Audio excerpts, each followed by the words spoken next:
What truly matters, our families. Healthy families make healthy societies. I'm Randy. And I'm Leslie. We're diving deep into the powerful insights of Dr. Randy's groundbreaking book, The Family Legacy: Shaping Culture from the Inside Out. Hear inspiring stories and strategies to transform your family. We'll explore topics like communication, forgiveness, healing, parenting, marriage. We'll cover it all. We'll have provoking conversations with experts, coaches, and real-life families who are benefiting from intentional family building. This podcast isn't just about theories. It's about tools that you can implement today. We all come from families, so this podcast is for you. Join us on this incredible family journey. Subscribe now as we learn to do family as God designed. Transforming families one episode at a time. Remember, whoever wins the family wins the culture in the end. Let's go.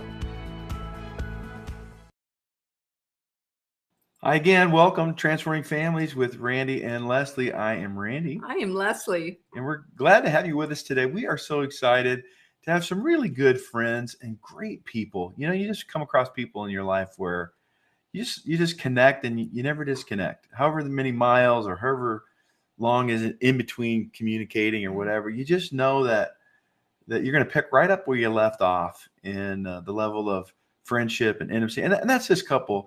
And so, Les, why don't you go ahead and introduce them? Yeah, we're going to introduce you here to John and JoAnn Mathewson. They are a couple who've been on an incredible journey together for over 11 years now. They started as high school sweethearts, and they're now proud parents to 3 amazing kiddos. Grace, who's 7, Gwen, who's 4, and their very fresh newest member, Cole. John wears many hats, actively involved in several businesses, especially commercial real estate, and closely connected to the kingdom-minded business owner community, Expert Ownership. JoAnn pours her heart into raising their powerful girls and their new boy. Their story took a significant turn in 2019 when JoAnn decided to step into her relationship with John in a whole new way. This decision completely transformed their marriage and life. Through the help of coaches, hard work, and unwavering commitment, they've not only strengthened their own bond, but they also pass on and share about their journey with others. They're here to provide insights and information that have guided them through the years, all in the hopes of helping others navigate their own life and love adventures. So give a warm welcome to our friends, John and JoAnn Mathewson. Hi, guys. Good to see you again. Yeah, it's great to have you with us. Man, we've put some miles on together, haven't we? Yeah, a couple years. Just thinking back to all the ways that we've connected. And anyway, we start off every real family testimony with this. Tell us about your family. So give us a little bit more. Okay, I'm gonna let Jo go because she's the detail person. I will skip all the details. So. Yeah, but he laughs at me because I give too much details. So I'm gonna make this quick. Let's see. It's high school sweethearts. We already talked about that, but we've got the girls. Grace is the classic, firstborn, where she's super soft-hearted and just kind. And then Gwen is our secondborn, who is the classic secondborn that will take down a Regine. Is that how you say Regine, yeah. She is awesome. Like, she is going to just change this world. She's changing mind. But she, truthfully, she's just a big, loud, loving heart. And she's a very, very good girl. And then Cole, who's 2 months old now. And I already mentioned this to you, but it's been a long time since I've had my hair and makeup done. I realized that, and I'm feeling really good about myself. So this newborn stage we're 2 months getting out of that, and I'm ready. I'm ready for. Oh, you look marvelous, darling. Yeah. And we've been together for 11 years, and I still like him. It's true. Well, that's a good sign. That's a bonus. Yeah. Hey, how did you connect with the FRP? I'd like to hear your version of this. I mean, I remember, but before, you've experienced so many different aspects of all that we do, from conferences to coaching to family encounters. So I'm excited to just hear from your side of that, what that's been like and how you're still applying that. But talk about how you got connected and why you decided to plug in with this thing called the Family Reformation Project. Yeah, I'll tell you a little bit. I love this story. It was actually through my sister and my brother-in-law Matt, and through his family with Virginia, and then Virginia giving your name to that family. And I visibly saw a change in my sister and her marriage with my brother-in-law Matthew, and I wanted that too. I wanted to see that. So when they mentioned Randy as a coach, I was like, I don't know if John's gonna ask for help, you know. But God actually put him into that position where he had nothing else to do but ask for help. Mm.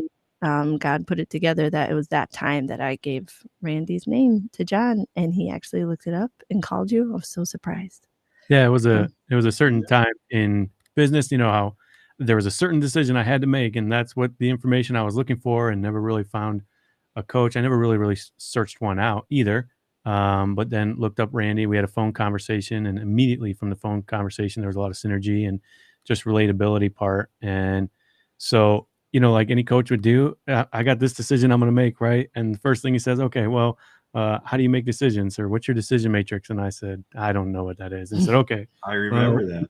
what are your core values? I don't know what my core values are.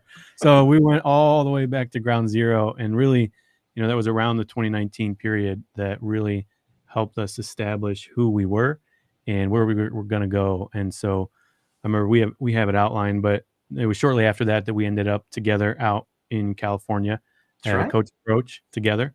So that's where we got to see you, and Virginia was there as well. And so was just it was, for me personally, it was, I've always been an avid learner and always looked to grow in every area of my life, but kind of growing up, how we grew up in a just real strict Christian environment, it was very compartmentalized. And so you had information over here. And so this was the first time that I remember everything being connected, and all of a sudden, oh, life is all together. It's an integrated life type. And so that was a really big unlock moment for me, especially during that conference. Yeah. Mhm. I really remember a few things on this side of the screen, I guess it was, and that was that you actually implemented, you actually followed through. People are people, and they show up how they show up, and maybe all of us do at some extent. But we say we want what we want, and then we find out what it's going to take, the work it's going to take to make the changes in our thinking, or to make the changes in how we're showing up. And some do the work and some don't. And you did.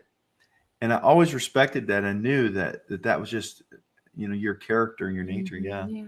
Joe, your intro, you talk about how it was 2019 that you decided to step into your marriage in a different way. Tell us a little bit more about that. Yeah, it was a fight or flight moment for me, which is very different. I'm one that is more into freeze. But John shared some information to me that made me feel like I was losing my husband, and the thought of losing him was just terrifying. But I really think on a chemical level, like, it just activated me into action, because I didn't talk to anybody that said, oh, you need to do this to save your marriage. I just did it. And I started to get to know my husband that I'd been married to for 7 years. I pursued him again. I asked about his days and like remembered what he said the day before, and followed up questions, like deep, getting, starting baby steps at first. But yeah. That was a real pivotal. I mean, it's fresh in our hearts too. We've just been talking about that this morning. It relates to what you were just saying, Randy, is, we were talking about what is it really that makes people decide to step forward and take that action, and Yeah. really what we came down to is what we've talked about before, is that cost has to be enough. Like, if that cost or the perceived cost isn't enough, you're just not going to. And that was this moment for us. It was a moment of me opening up a little bit to her, and us coming to her. And even for me, I realized, because it was a very intense moment where she looked at me. She knew I wasn't telling the whole truth about a situation. And so it was a moment for me like, oh, okay, that cost of what it was before to hold on to this all of a sudden changed. And so it was enough for me to open up. And then, to her credit, was enough for her to say, I'm losing my marriage. I don't know who he is, and we're not really connecting. And so that year, she won't say it herself, but she read 60 books that year, just books that I had read and that we read together. I mean, business type books, which was radically different, just to help understand so we could kind of get in sync again. So yeah, that was a real pivotal year and moment in our life. One of the other things I noticed, I'm sorry. Oh, I was just going to say that looks like oneness as opposed to separateness. That choice to reconnect. Yeah, so true. And I noticed also your willingness to be transparent and vulnerable, when that time came, when the stakes were high, we all do it, whatever we do. But when we recognize, hey, the way I'm choosing to show up isn't working. And there's a price to me, to my spouse, to my children, to my generations, to the legacy in our family. And you guys got clear on that. We were just so honestly humbled and grateful just to walk with you through some of that and support you. And it's just a delight to see on this end, right? The people that will do the work, the people that just say, okay, Lord, my ways and my choices, they're leading to what I have, and I want to change it. So I'm going to do it your way and with integrity to go after it. And you guys did that. And what was that like? So you had that moment, you started pursuing each other, and then what? So it's a lot of work. It is, but it's work either way. I think if we would have stayed where we were, there would have been so many tolerations. We like to say this is almost our second marriage. The first 7 years, we were very much in a stereotypical what we saw growing up, because that was all we knew. I was supposed to do this. You don't talk about work on date night, and I'm an entrepreneur. That's really difficult. That's my life. And so but that's where we were before. And so stepping into this oneness just really started to open up our eyes to a different way of operating, and really opening our eyes to be transparent with each other and to say exactly what you said. That wasn't working, and so we were here to try something else. And you didn't ask yet, but what really FRP and you guys as coaches gave us was a structure and a framework to go off of. So we weren't wandering around aimless, because there's so much information out there. And to understand it from a biblical context that, there's an actual way to do marriage and to do family that we hadn't really heard before. And it's backed by scripture. And it wasn't just having to try and figure it out on our own, really transformed us. One thing that really sticks out is the many, many conversations about our emotions. Like I would have a strong emotional reaction to something he would say or do. And I usually would hold it in, but this time it was he would see it, and instead of avoiding it as well, he would try to draw it out of me, which isn't a very pretty experience. But the more you do it, it becomes easier. It's like, working out, it's hard at first, but you get stronger. So it's really cool to see that it doesn't take us a week or a month to get back in sync, because the enemy is always attacking this beautiful picture of Christ in the church, right? So when there is that attack and we have that, negative reaction, emotional reaction, that it can be a couple days or even that day that we're having this crucial conversation and we're working through it. So that would be like the hard work part. Yeah. And so that framework, that's what was next. Yeah. First, we had to become whole first and become aware of where we were, and then accept responsibility for where we were and say, what are we going to do about it from here? And really then implement a game plan and hold each other accountable when, hey, it seems like you're feeling this, or just being vulnerable enough and open enough to, during those very intense moments, speak up and ask a question and invite yourself into that moment. That's what was next, but it's in an ongoing basis, and it's like an onion, because as you continue to get towards Christ, he's refining us together. And so being on that journey together, it isn't without pain, but it is beautiful. And we experiencing oneness that we have never seen, and we really possible because of, what we've done through the work. And neither one of us knew how to navigate those emotions. Right. So it was the coaching that we got that gave us step by step on how we can navigate them. Yeah. And I know without you having to divulge what wounds are, that was part of your healing journey that I recall on this side was really significant, was getting to the root causes of the wounds in your life, those deep seated thinkings that were causing you guys to both respond to each other in your marriage the way you did. So give it to our listeners just a brief, what was that costing you to choose not to personally heal? What was that costing your marriage? You want to go first? You go first. Okay. In the beginning, it's an awareness thing because I wasn't really sure, because that's why I kept doing what I was doing. But you hit a certain point where, like you guys say all the time, it works until it doesn't, and it just wasn't working anymore. And so what it was costing us is it was costing us true relationship, true oneness, true depth.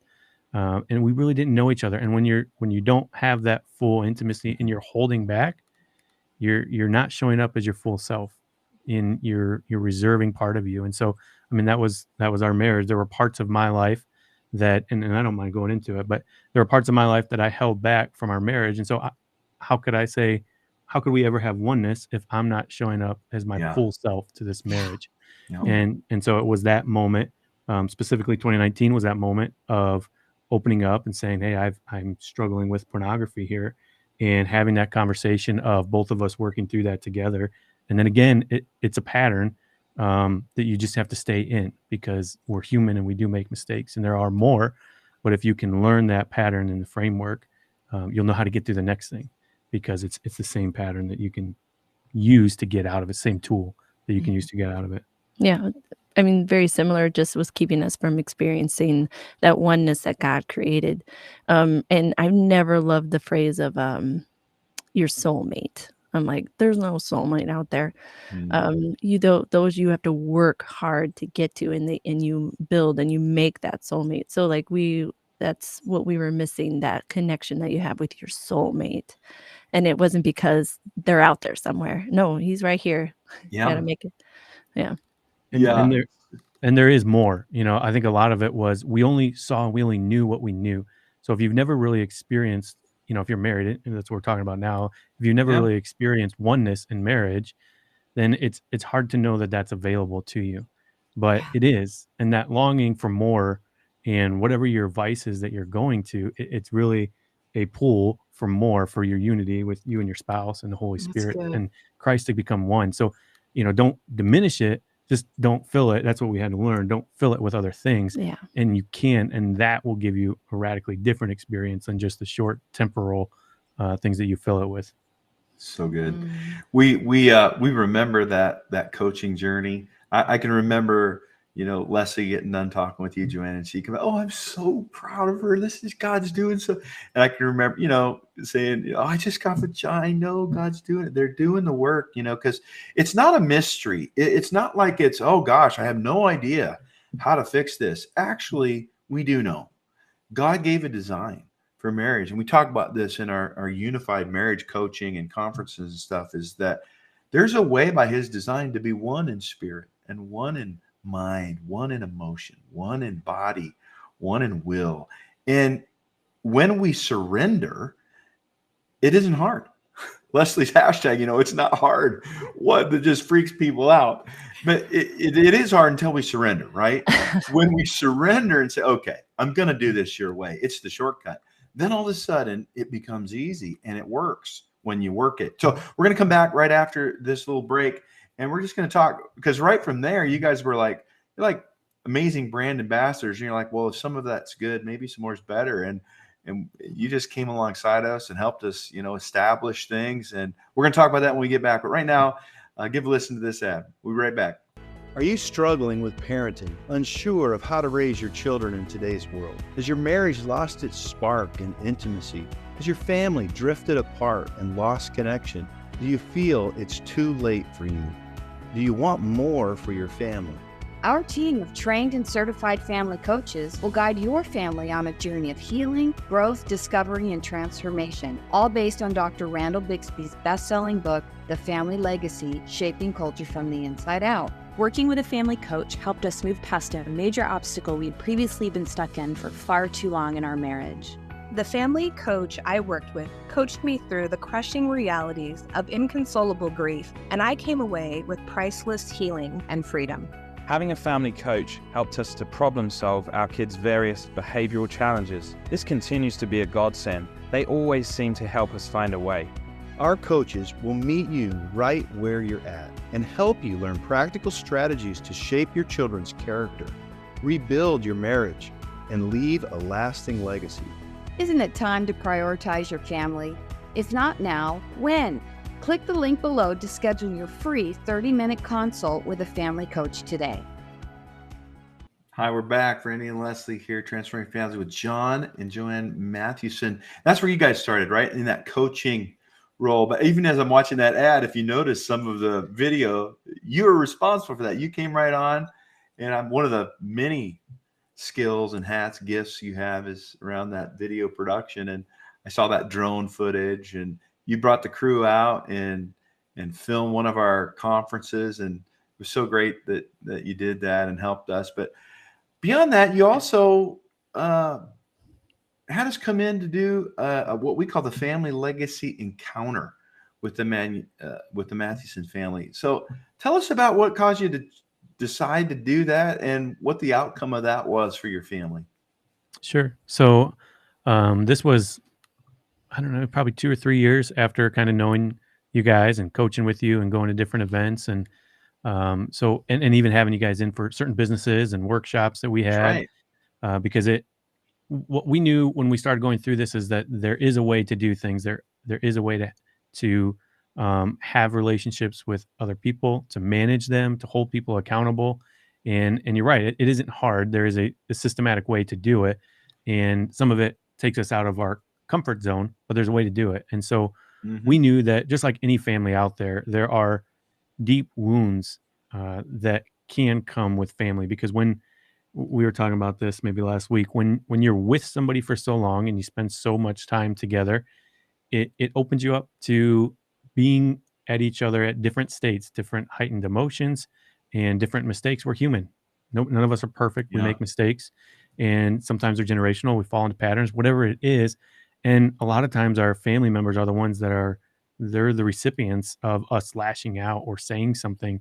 And especially in our younger years, when that stays with an individual and the other person's completely unaware, because to them, they said it in a heated moment, but this person has it now in their subconscious and their pattern, and it's in their brain now. And so I and specifically with my family, we had gone through a loss of my dad. Really, this was a catalyst of our growth and looking for more. Was my dad had a brain tumor, glioblastoma. From the time we found out, he fought it for 9 months, and we ended up losing him at 52 years old. And so it just radically shifted our perspective. I mean, in those moments, everybody's experienced a deep moment like that. It could be different, but you faced a moment like that and you're looking for more. Like there has to be more. My understanding of God, of what matters and what doesn't matter, it's all on the table at that point. And you look for more. And that's what that moment was for us. And so I knew that, I mean, if anybody out there has gone through brain cancer, it's ugly because it changes the individual. And so while I wasn't home with my family during that time, my sisters were, my mom was, and I knew it was difficult. And there was a lot of healing that could be done. And it was going to be painful, but that was one of the reasons we decided to, take the time, carve it out, and spend it together and say, look, and we had done growth up to that point. We knew the people that were going to be there in our family were open and ready to commit to, we're not going to do this half-hearted. If we're going to commit to bringing Randy and Leslie in and go through this family encounter weekend, we're going to show up and it's on the table. We're not going to hold back. We're going to talk about it, because if it's worth doing, it's worth doing right. And so that was a lot of the moment. I don't think maybe I'm jumping ahead. I don't think I expected to get even healing out of some things that I held on to about my dad's death and my relationship with him that I did. And I know that was a similar testament to everybody there, because again, I mean, you guys know the stats, how much is in our subconscious, up to 95% of our decisions, and just, it doesn't hit our radar. And moments where you intentionally take that time out, like the family encounter, forces you to draw, if you're willing to, and put it on the table, reason through, say, what are we going to do with this? What are we going to make it mean? And that was why we did it, in short. And it was amazing. It was such a gift to be able to go through that with your family. I remember got the nice VRBO, and I remember, the exercises that we do, experiential, right? We're walking, remember, at night out around the ponds and around it. But we came back in, and I just remember the restoration, the healing, the mourning that you were able to finally do in some ways. And then the fresh start. I don't want to put words in your mouth, but this is, my recollection, and be able to chart a new course for how things are going to be. I think it was about 5 years after your dad passed, and just kudos to you. We just affirm you and your family, and for taking that time and energy and effort.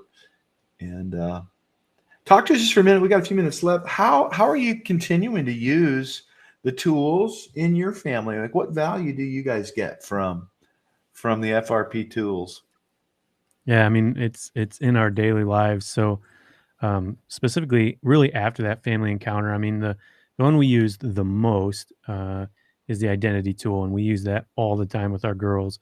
So Grace is 7 and Gwen is 4.5, and we'll tell, maybe you could tell the story here in a minute about when Amy had them out on the bike ride. But so part of that tool, if you don't know, is it's affirming the identity inside of you, and so it's the whole family coming around and writing out those godly character traits that are inside of you, because that's truly who you are. We tell our girls that all the time. If they make a bad decision, they're not in trouble, and that isn't who they are truly, and that wasn't who they were created to be. And so we have these. I mean, they're up in our rooms now. That we have these big poster size sheets with all of our identity on it, and when someone does something they're not supposed to, or when they do something good, we remind them, hey, remember, you're brave. Or if somebody's scared at night, nope, you're not scared. Like, who are you? And they know now, and now I'm brave. And so just affirming that over and over. And it's been really, really neat to see. And that's on the children level. I mean, we use that in our marriage as well. I mean, if I'm having an emotional day, or Joe's having an emotional day and just down, and because we all get that, we all start beating ourselves up. I mean, I have done this before, where I physically will bring her into our room and I will call out every single one of those things, because no matter what state you're in, when you hear those affirmed into who you really are, that's your true identity being called out. Those lies, everything else starts to go away and be quiet. And so that's one of the tools that we use the most in our life. And so parenting highlight was when we got to see one of our girls use it. Grace used it on Gwen in a certain instance. Do you remember what I'm talking about? No. Okay. So Amy, my sister, was taking them on a bike ride. Long story short, one of them, they're pedaling down a hill, and Amy and Grace, they're way ahead, and Gwen, she doesn't have pedals on her bike yet, so she's behind them. Well, the next thing you know, they turn around and she just wiped out. I mean, she's wiped out, tears, and they're already like halfway up the other hill. So they're like, oh man, okay, we got to go down. And so Grace races down, and she helps pick up Gwenny, and she starts calling out, Gwenny, you're strong. Remember your paper, you're strong, and this and this. As she's helping her, and Gwenny picks herself up and wipes her tears off, and she gets up and keeps on going. And so that, not all moments are like that, but those moments are really significant and important for us, because we wrote that's one of our goals, is that our girls will be confident in who they are, and that personal identity, confident who they are in Christ, and that personal identity tool, to see that happen. It wouldn't have happened without that tool, because we wouldn't have been as intentional about it. One thing that I just like in this season is when they fight with each other, it's just so dragging on, and I just want to just be like, stop. So what I do is, like, we're going to make an agreement. All right. The next time you do this again and you're fighting again, what's going to happen? What's going to be the consequence for disobeying? And I let them come up with the answer. I think one of them, we were going to have a bonfire that night. So they said no bonfire. And I was like, whoa, this is serious. So I was like, okay, do you agree that we're not going to do we're not going to fight with each other or no bonfire. And they're like, yep. I'm like, okay. And they didn't do it. And it was like, yes. It was a relief to me because It really takes a lot of the pressure off of parenting, because if you can be intentional about it, is work up front. But if we can be intentional, and then that's work we talk about still doing is the social covenants, especially between the girls. We will prompt that with them, but now getting them to do it to each other is really the next stage that we're working on being intentional about. But it really takes the pressure off of you as a parent, because there's nothing more than being in that heated moment. And your pressure tank is super high too. I don't want to make a judgment call on what I'm supposed to do there. If we already had something set up, it would be, this is what it is. There's a lot less hard feelings.